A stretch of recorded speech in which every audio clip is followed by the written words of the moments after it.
오늘 본문이 상당히 깁니다. 상당히 길고 또 이 본문은 베드로의 첫 설교예요. 첫 설교.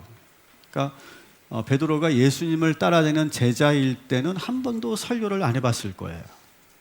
근데 예수님이 계시지 않고 이제 본인이 지도자가 됐기 때문에 이제 첫 설교를 처음 하는 그런 내용이 오늘의 본문입니다. 그래서 저도 설교자로서 좀 부담이 되는 게 뭐냐면 설교 시간인데 설교에 대해서 설교를 해야 돼요. 그런 부담이 있어요. 재밌을까요? 설교 시간인데 설교에 대한 설교를 해야 되는 저의 부담감 여러분 이해해 주시고, 벌써 눈을 감고 계시는 분이 계시는데 잘 한번 들어주시면 좋겠습니다.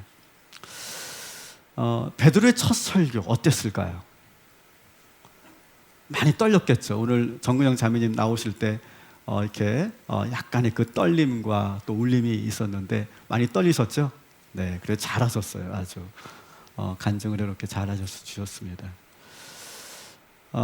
아마 여러분들도 많은 사람들 앞에서 어떤 발표를 해본 적이 있으실 거예요. 여러분 그때 어떠셨습니까?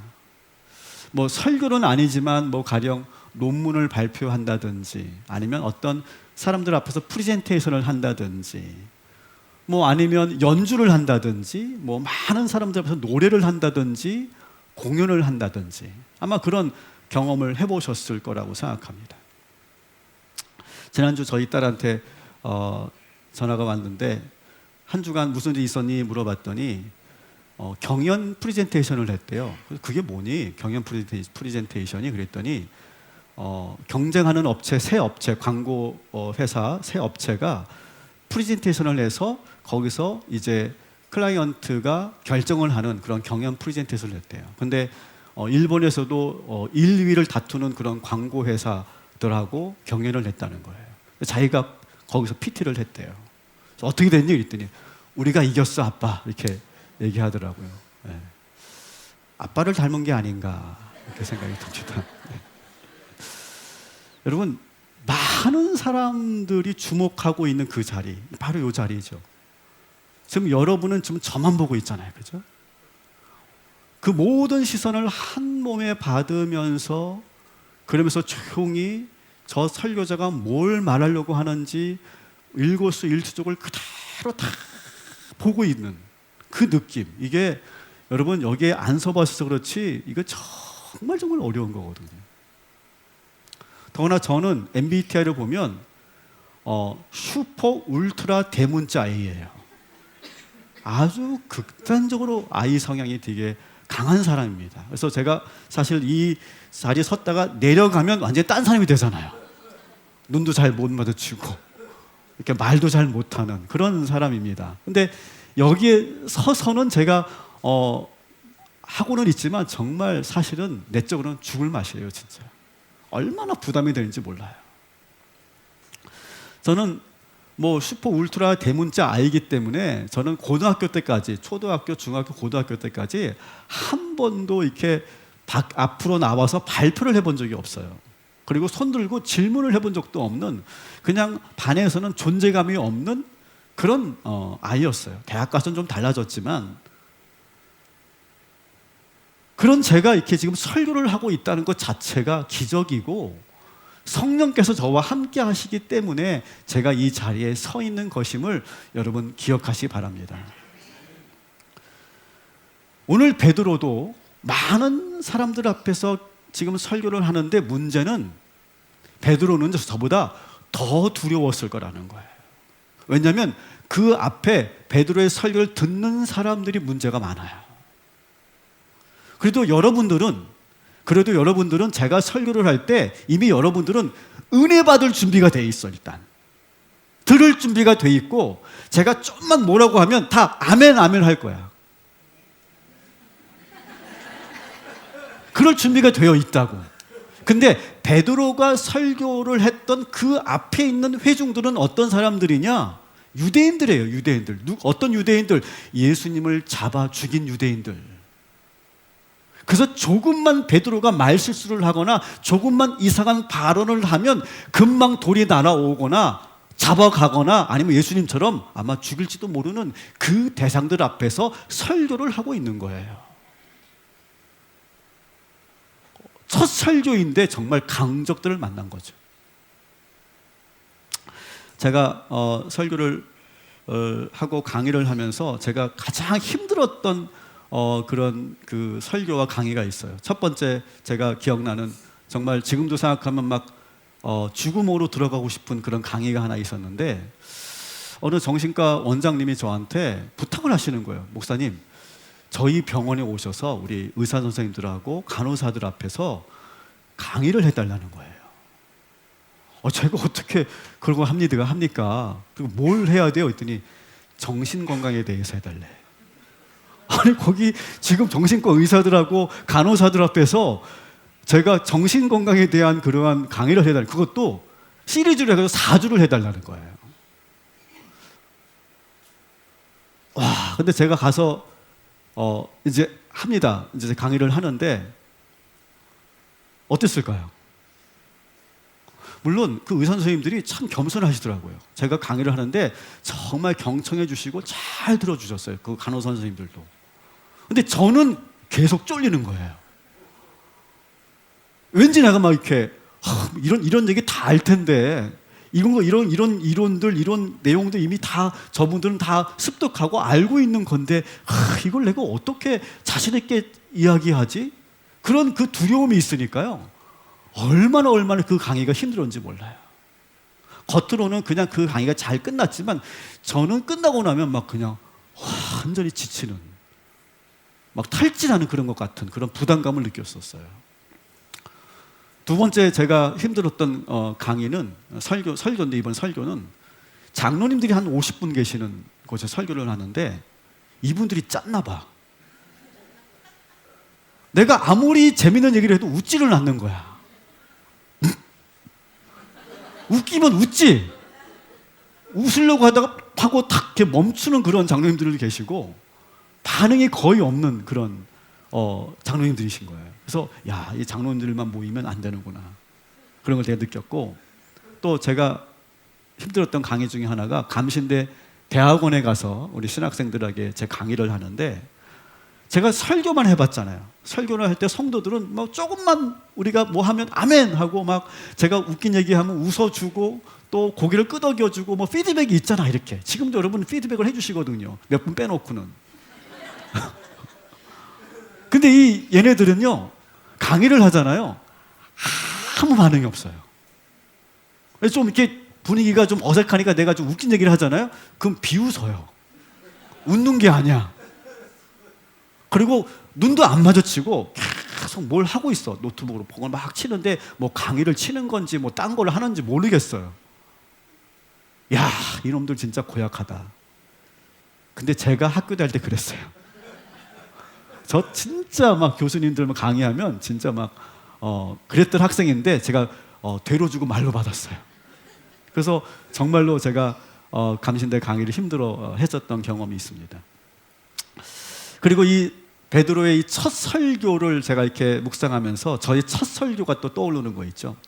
제가 처음 설교했던 게 1992년, 그때 제가 24살 때, 그때 처음 제가 전도사로 부임해가지고 마포에 있는 서울중앙그리스도교회에서 첫 설교를 하는 거예요. 전도사 24살밖에 안 된 담임 목사님이 저를 어떻게 믿고 설교를 하라고 하시는지 모르겠는데 어쨌든 수요 예배 때 설교를 했어요.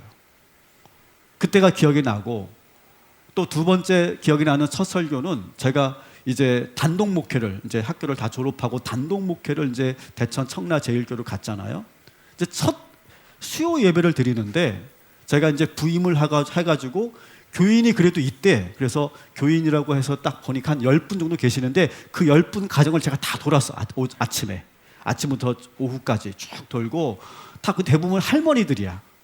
그래서 할머님 오늘 수요 예배 아시죠? 오늘 예배 오세요. 그러면 이분들이 다 하나같이 그래요, 알았슈, 다 그러는 거예요. 그래서 그래도 몇 분은 오시겠다 생각했는데 수요일 날 어떻게 됐을까요? 아무도 안 왔어요. 와, 이 충청도 분들은 진짜 그래요 하면 믿으면 안 돼. 절대 믿으면 안 돼. 아무도 안 왔어요. 그래서 정말 제가 생애 처음으로 혼자 예배를 그때는 제가 결혼 전이었거든요. 생애 처음으로 혼자 예배를 드렸어요. 찬송 부르고 기도하고 까짓거 설교하자. 설교도 해서 혼자 막 아마 누가 봤을 때 미친놈이라고 했을 거예요. 그리고 예배를 드렸던 경험이 있습니다. 그리고 이제 그 설교 목회를 하면서 그 성도 한 명 앞에서 설교하는 게 얼마나 귀한지 몰라. 내 설교를 들어주는 성도가 있다는 게 얼마나 귀한 건지 모르겠더라고요. 제가 그걸 경험했어요. 3년 동안. 그리고 또 저의 첫 설교는 2002년도 제가 이제 안수를 받고 이제 그 당시엔 새안산교회였는데 꿈의 교회에 제가 부목사로 부임을 해서 부임 설교를 목사님 하라고 하시더라고요. 저녁 예배 때. 와, 그때 1000명이 쫙 있는 거예요. 1000명 앞에서 설교를 하려고 하니까 막 부들부들 떨리더라고요. 그때 제가 했던 첫 설교가 기억나.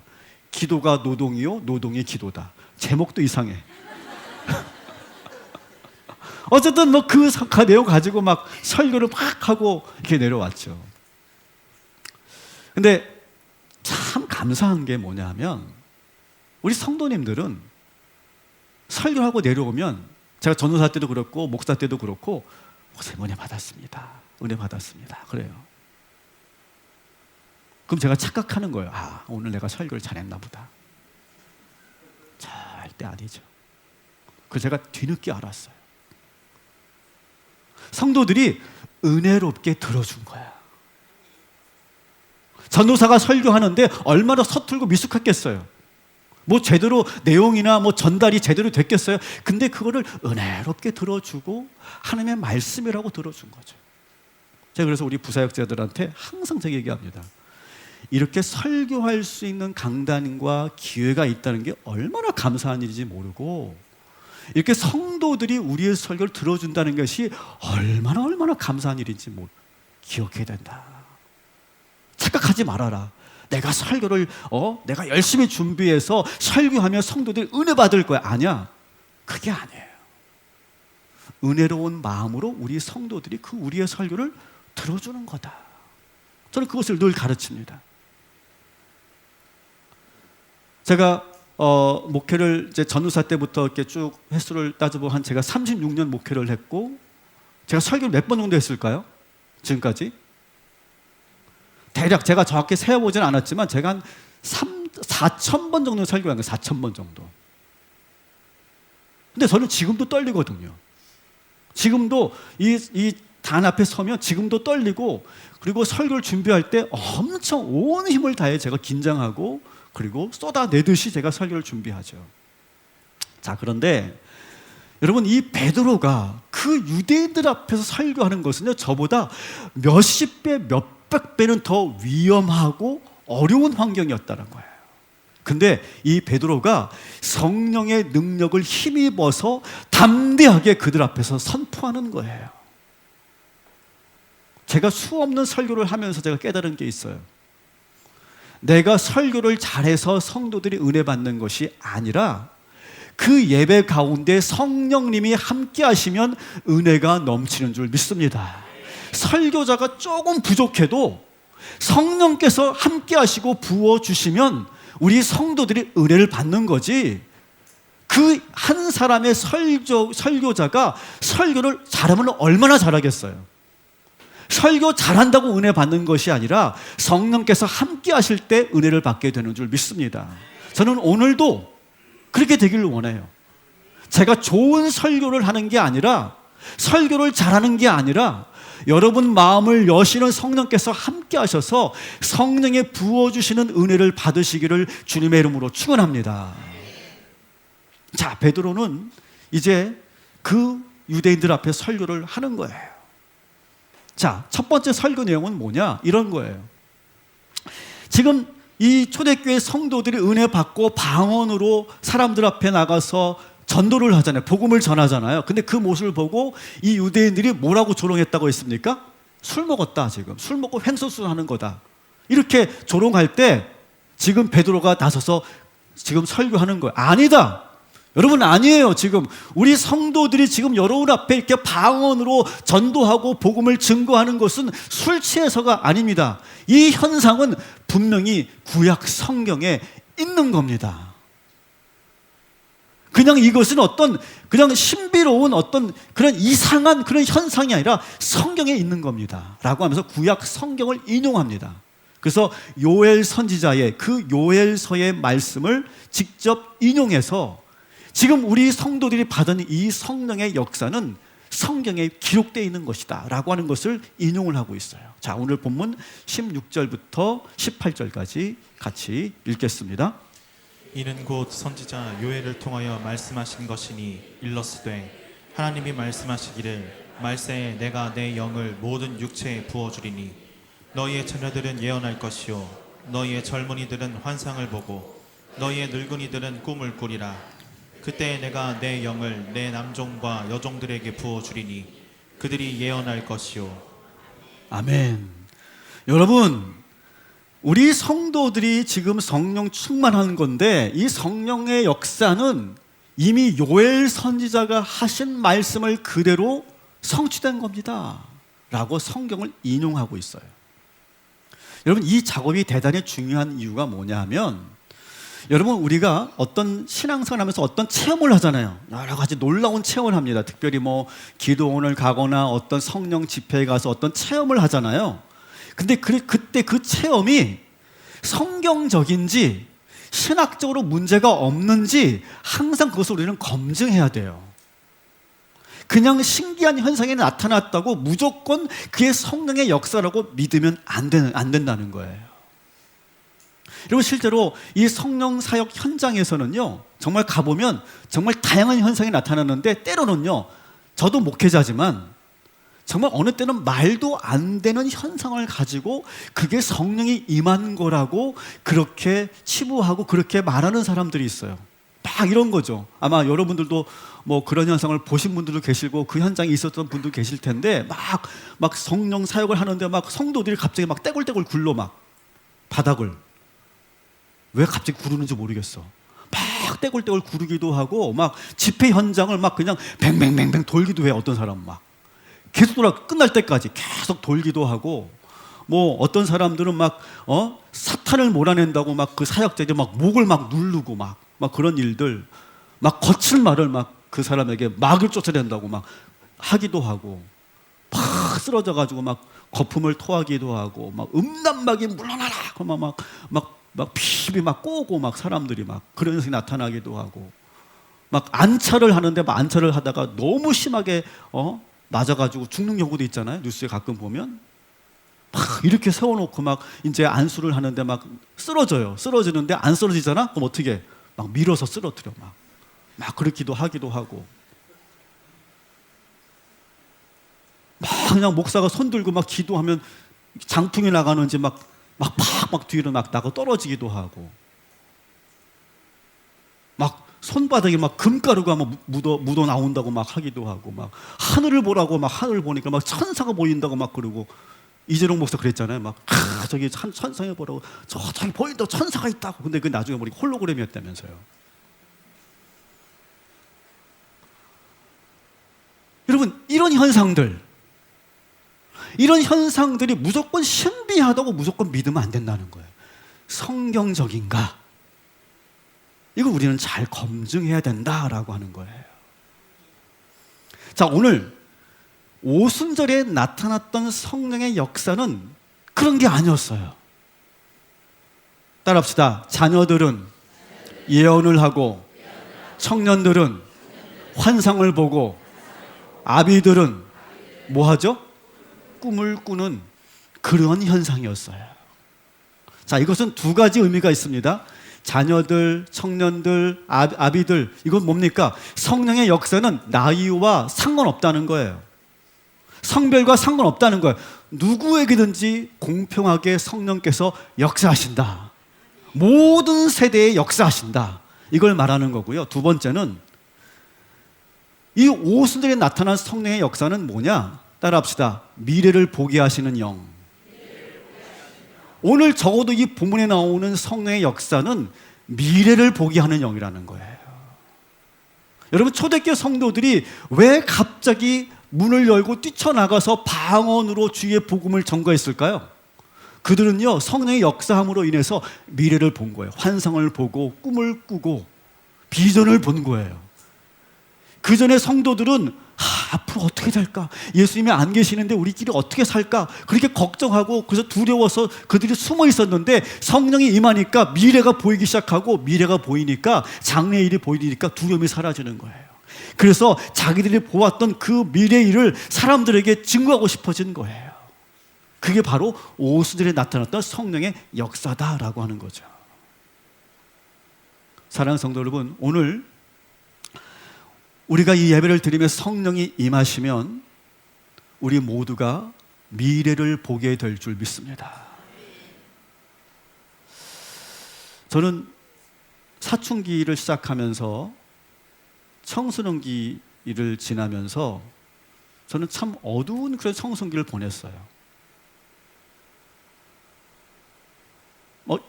정말 뭐라고 표현할 수 없고, 그래서 저는 다시 10대로 돌아가고 싶지는 않아요. 30대는 돌아가고 싶어. 근데 10대는 돌아가고 싶지 않아요. 너무 제가 어린 나이인데 너무 제가 어두웠어요, 그때. 근데 여러 가지 이유가 있겠죠. 뭐 상처도 있겠고, 뭐 우리 가정의 어떤 분위기도 있겠고, 뭐 여러 가지 어떤 그런 영적인 것도 있겠고, 뭐 그렇겠지만 지금 생각해 보면 제가 왜 그렇게 어두운 청소년기를 보냈나를 생각해 보면 저는 미래가 두려웠던 것 같아요. 미래가.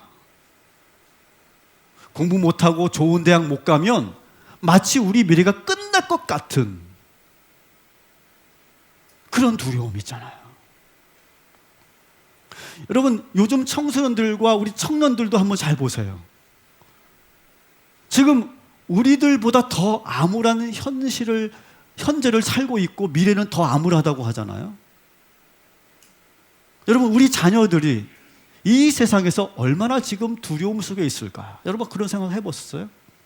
얘네들이 그냥 아무 생각 없이 게임만 하고 있는 것 같은데 사실은요, 그 아이들 내면은요, 많은 아주 복잡한 생각들과 많은 두려움이 지금 있을 거예요.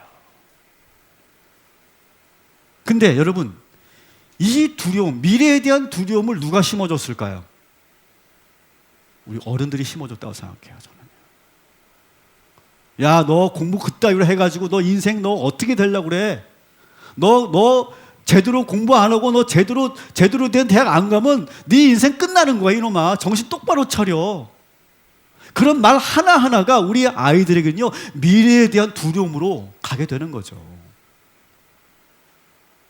우리 어른들이 계속해서 우리 아이들에게 미래에 대한 뭔가 이렇게 살아보지도 않았는데 미래에 대한 두려움을 자꾸 이렇게 주는 그런 문화고 그런 어른들이잖아요, 우리가.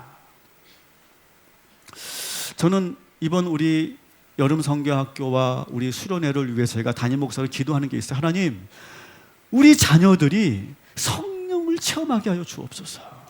그래서 우리 자녀들이 기도하는 가운데 자기들의 미래를 보게 하시고 꿈을 꾸게 하시고 비전을 갖게 하여 주옵소서. 미래에 대해서 막연하게 두려워하지 않게 하시고 하나님의 음성을 듣게 하여 주옵소서. 저는 담임 목사를 그렇게 기도하고 있는데 여러분도 그렇게 꼭 기도해 주시기 바랍니다. 여러분, 절대로 우리 자녀들에게 하지 말아야 될 말이 있어요. 두려운 미래에 대해서 말하시면 안 돼요. 야, 아빠가 살아보니까 이 세상이 장난이 아니더라. 너 정신 똑바로 차려야 돼. 너 여기서 정신 똑바로 안 차리고 너 여기서 삐끗하잖아. 너 여기서 성적 떨어지잖아. 넌 끝이야. 너 이번 모의고사 너 얼마나 중요한지 알지? 너 이 대학 안 가면 너는 끝나는 거야. 끝이야. 끝. 여러분,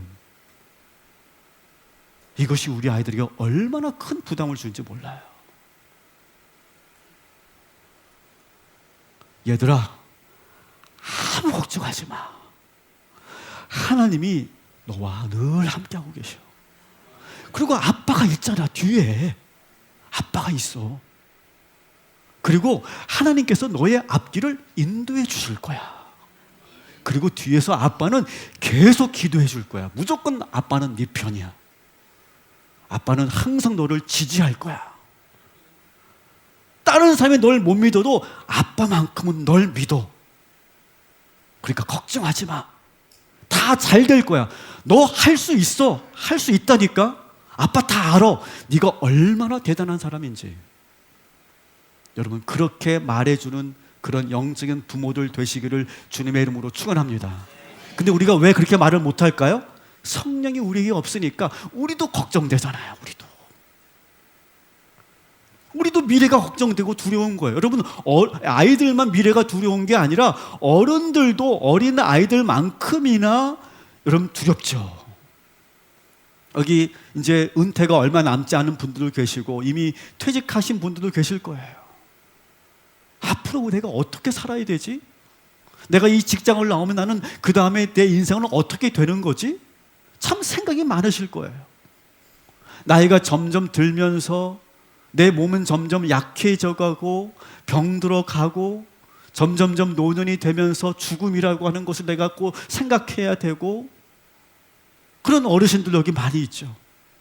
갱년기가 시작되면서 왠지 모르는 그런 허무감과 우울감이 찾아오고, 나의 그 젊은 날의 전성기는 다 지나가고 나의 아름다움도 사라지고 할 일은 점점 없어지고 미래라고 하는 것이 더 이상 나에게 좋을 일이 하나도 없어 보이는 것 같은 우리 아비들, 우리 늙은이들, 우리 어르신들. 자, 근데 오늘 하나님께서 말씀하십니다. 따라합시다. 아비들은 꿈을 꾸리라. 성령님이 함께 하시면 아비들에게, 어머니들에게 꿈을 주실 줄 믿습니다. 여러분, 오늘 이 시간 믿으시기 바랍니다. 오늘 이 말씀을 통해 믿으시기 바랍니다. 여러분에게 성령님이 임하셔서 꿈을 꾸게 하여 주실 줄 믿습니다.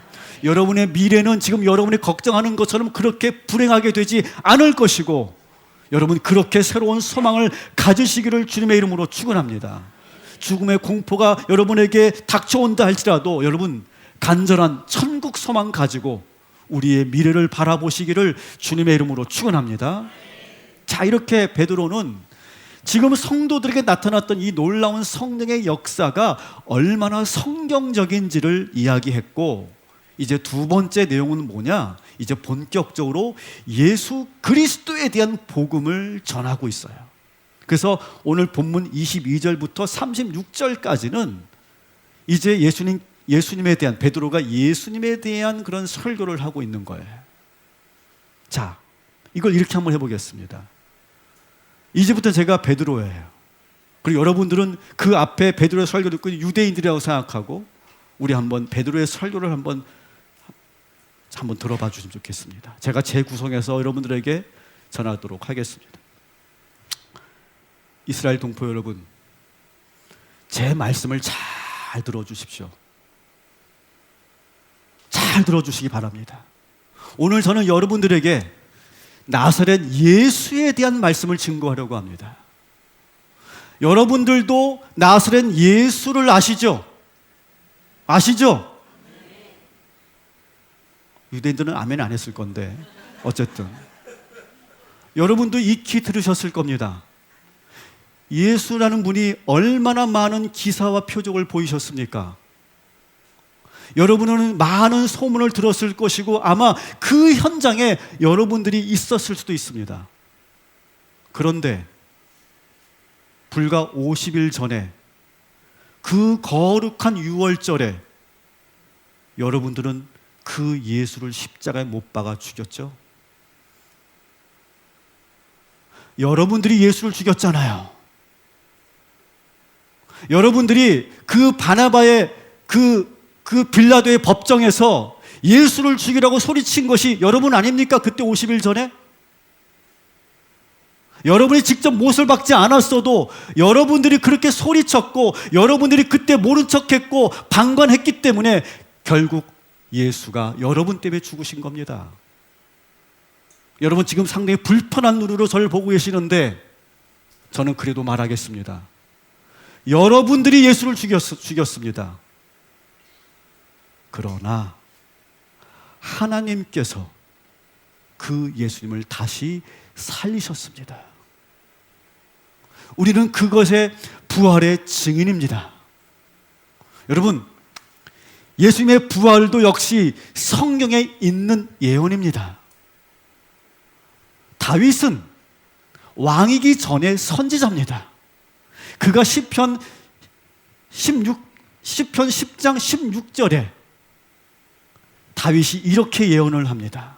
뭐라고 예언하냐면, 주님이 내 영혼을 지옥에서 버리지 아니하시고 그의 육체를 썩지 않게 하셨다. 이 말씀은 바로 다윗이 예수 그리스도가 다시 부활할 것이라고 하는 것을 예언한 구절입니다. 우리는 똑똑히 봤습니다. 예수님께서 부활하시는 것을 우리는 분명히 목격했습니다. 우리는 부활의 증인입니다. 더구나 예수님을 하나님께서 하늘로 올라가게 하시면서, 하늘로 부르시면서, 우리는 감람산에서 하나님 예수님께서 승천하시고 우리가 직접 봤는데, 우리가 보니까 저 하늘 보좌 우편에 우리 예수님이 앉아 계셨습니다. 우리는 두 눈으로 똑똑히 본 사람들입니다. 그리고 그 이후에 무슨 일이 일어난지 아십니까? 우리가 마가의 다락방에 모여 있는데 성령께서 우리에게 임하셨습니다. 우리는 성령의 놀라운 체험을 받고 성령 충만함을 받아서 지금 여러분이 보시는 것처럼 여러분 앞에서 방언으로 주의 복음을 전하고 있는 것입니다. 사랑하는 이스라엘 백성 여러분들, 잘 들으십시오. 제 말을 들으셔야 합니다. 여러분이 못 박은, 여러분이 죽였던 예수 그리스도는 다시 살아나셨습니다. 그리고 그분은 저와 여러분의 메시아시고 우리의 그리스도십니다. 이렇게 유대인들 앞에서 설교를 합니다. 그랬더니 이 유대인들이 놀라운 반응을 보입니다. 우리 37절 같이 읽겠습니다. 그들이 이 말을 듣고 마음에 찔려 베드로와 다른 사도들에게 물어 이르되, 형제들아, 우리가 어찌할꼬 하거늘. 사도들에게 달려가서 우리가 예수를 죽인 죄인들인데 우리가 어떻게 해야 되느냐고 간절하게 묻고 있어요. 그때 베드로가 그들에게 세 가지를 권면해요. 38절 같이 또 읽겠습니다. 베드로가 이르되, 너희가 회개하여 각각 예수 그리스도의 이름으로 세례를 받고 죄 사함을 받으라. 그리하면 성령의 선물을 받으리니. 아멘. 자, 세 가지를 권면합니다. 따라합시다. 회개하고 세례를 받고 죄 사함을 받으라. 이 세 가지를 권면합니다. 그래서 이 말을 들은 유대인들이 그때부터 그 자리에서 모두 앉아서 회개 기도를 하기 시작합니다. 눈물로 회개 기도를 합니다. 그러니까 대각성 집회가 다시 한번 열리기 시작된 거예요. 여기서 한참을 모든 그 유대인들이 막 베드로의 설교를 듣고 막 가슴을 치면서 옷을 찢으면서 막 한참을 회개 기도하고, 그 다음에 뭘 했다고요? 세례 예식을 거행합니다. 근데 성경에는 나와 있지 않은데 그 예루살렘에서 세례 예식을 할 수 있는 곳이 어딜까 성서학자들이 찾아봤는데, 이 예루살렘 성 안에는 미크바라고 하는 정결 예식을 할 수 있는 그런 물을 저장해 놓은 그런 곳이 있어요. 여러 군데가 있습니다. 그 미크바라고 하는 곳에서 그 모든 유대인들을 하나하나 회개한 자들에게 세례를 베풀어 주는 거예요. 그때 세례를 받고 회개하고 세례를 받은 사람이 몇 명이라고요? 41절 같이 읽겠습니다. 그 말을 받은 사람들은 세례를 받음에 이날의 신도의 수가 3,000이나 더하더라. 아멘. 엄청나게 많은 3,000명이나 되는 사람들이 베드로의 그 첫 설교를 듣고 회개하고 세례를 받고 성도가 됩니다. 저는 수천 번의 설교를 하면서 하면 할수록 제가 설교가 어렵다는 걸 제가 느끼고 그리고 절감하는데, 그러면서 제가 점점 알아가고 있는 것이 있는데, 그게 뭐냐면 설교는 듣기 좋은 소리를 하는 게 아니더라고요. 성도들한테 이렇게 달달하고 달콤한 세례를 하는 것이 아니라 뭔가 찔림이 있는 그런 말씀일 때 성도들이 반응하고 은혜가 넘치고 회개의 역사가 나타나더라고요.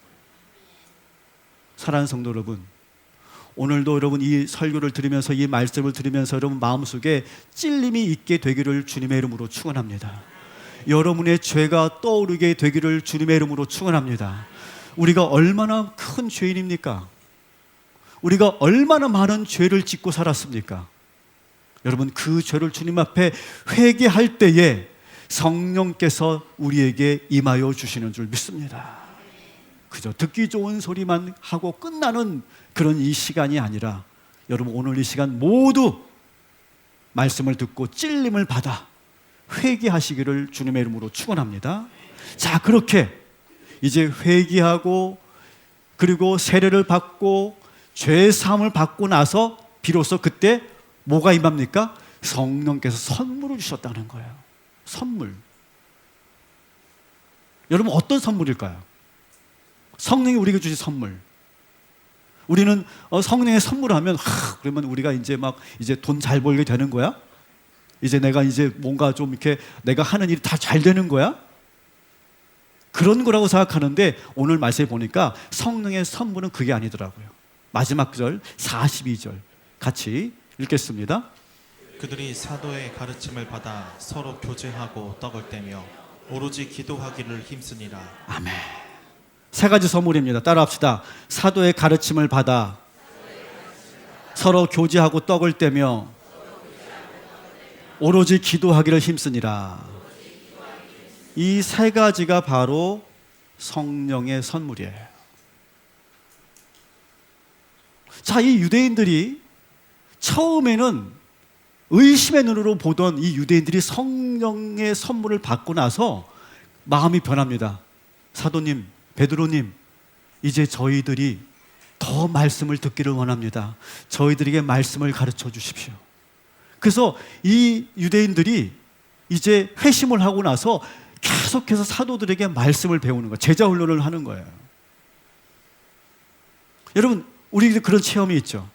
어느 순간 갑자기 그렇게 믿어지지 않았던 말씀들이 막 믿어지고, 말씀이 정말 어느 순간부터 막 꿀송이처럼 달고 막 다 이해가 되고 말씀을 더 보고 싶고 막 그런 그 감동이 막 밀려올 때가 있잖아요.